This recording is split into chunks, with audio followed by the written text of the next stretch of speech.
महिला आरक्षण विधेयक लोकसभेमध्ये पारित न झाल्यानंतर आता भारतीय जनता पार्टीच्या वतीने ठिकठिकाणी पत्रकार परिषदा घेऊन या संदर्भात जनजागृती करण्यात येत आहेत। याच पार्श्वभूमीवर आज ठाणे शहरामध्ये पंकजा मुंडे यांच्या पत्रकार परिषदेचं आयोजन करण्यात आलं होतं। यावेळी बोलताना त्यांनी विरोधकांवर जोरदार टीका केली। या विधेयकाला पूर्वी नकार दिला होता तेव्हा प्रत्येक महिलेचा अपमान झाला असल्याचं त्या म्हणाल्या।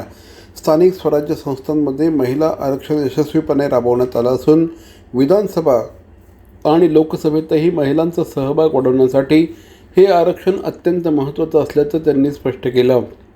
मधल्या काळात महिलांची मोठ्या प्रमाणामध्ये राजकीय कुटुंबांना झाली असं देखील त्यांनी यावेळेस बोलताना सांगितलं।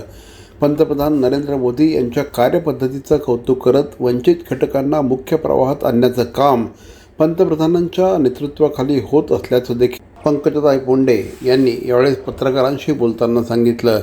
यावेळेस काँग्रेसवर निशाणा साधताना देशाला स्वतःची मालमत्ता समजण्याची मानसिकता काँग्रेसवाल्यांची आहे असा आरोप करत भविष्यात इतिहास लिहिला जाईल तेव्हा या विधेयकाला विरोध करणाऱ्यांना महिला माफ करणार नाहीत असा इशारा देखील पंकजाताईंनी यावेळी दिला।